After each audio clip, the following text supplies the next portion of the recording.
want to ask you a question about a player on the offense side of the ball, a wide receiver who gets talked about a lot, who's been crowned, in my opinion, maybe a bit too prematurely.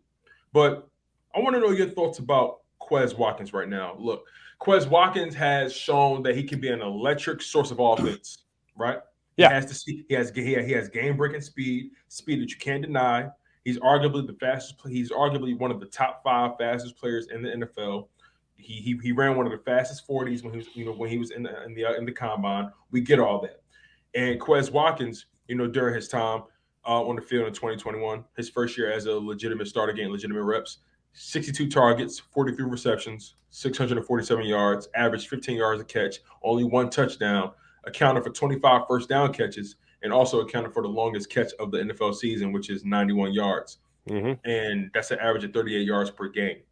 Now, I bring him up because we also have a guy in Zach Pascal, a guy we brought in, who will compete with him whether the fans want to accept it or not. He's going to compete with Quez Watkins for that number 3 wide receiver role. Zach Pascal has been in the league for 4 seasons. 2 of those 4 seasons gave you over 600 yards as that 3rd, maybe 4th option. And he's had a nose for the end zone, accumulating 15 touchdowns. Accumulating 13 touchdowns in his past 3 seasons, being a number 3, number 4 option. That's not bad. So I want to know your thoughts on Quez Watkins. Are we crowning Quez Watkins a bit too early? There's some people who are already locking him in there to that 3rd wide receiver spot. What are your thoughts? I mean, with Quez Watkins he's got that speed, and speed is sexy, man. I mean, people look at that speed and they just go, what can he do for our offense?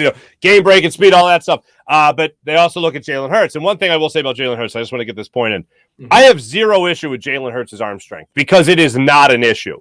His issue is accuracy. His issue is breaking down what's in front of him, taking him what the defense is giving him. The arms, he can get the ball there. I have no doubt. That throw that he made to Quez Watkins against the Kansas City Chiefs that you referenced earlier, the longest play in the NFL, that's a good throw. There were a number of other throws that were called back because his receivers ran out of bounds or dropped the football, whatever it was.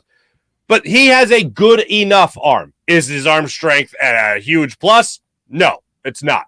The accuracy is the bigger issue, and that's what I hope that he's working on. So if he is going to hit Quez Watkins down the field when he's streaking down the field, right, that's what you want to ultimately use Quez Watkins for. Hopefully you have a quarterback that is going to hit him accurately down the field, and that's where you'll see the most from Quez Watkins. Now, to answer your question directly, yes, I do think he is being crowned too prematurely because you're not just talking about speed here, and you're not just talking about the more veteran accolades that a guy like Pascal has, for instance. What we're talking about right here is also his relationship with Nick Sirianni that is pre-existing his time here in Philadelphia. Really quickly, 2 of his best seasons came while Nick Sirianni was in Indianapolis. The moment Nick Sirianni left, his numbers took a little bit of a dip.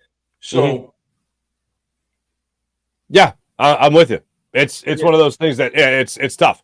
But yeah, I think yes, I think he's the favorite. I think his relationship with Jalen Hurts ultimately will put him in that 3rd receiver spot. But I think other guys that are going to come in here and have an opportunity to compete for that spot will also be vying for Jalen Hurts' eye and the ball from Jalen Hurts' hand, obviously.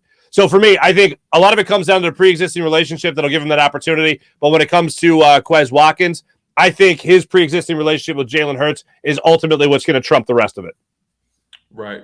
And, one of the subscribers, he says, if Pascal can beat out Quez, all power to him. But I do believe Quez has proven he's a real threat at this level. Sure, I'm with you, JB. Shout out to my man Jeremiah Butler. I do believe Quez has shown that he can be a threat on this level. We've seen it, right?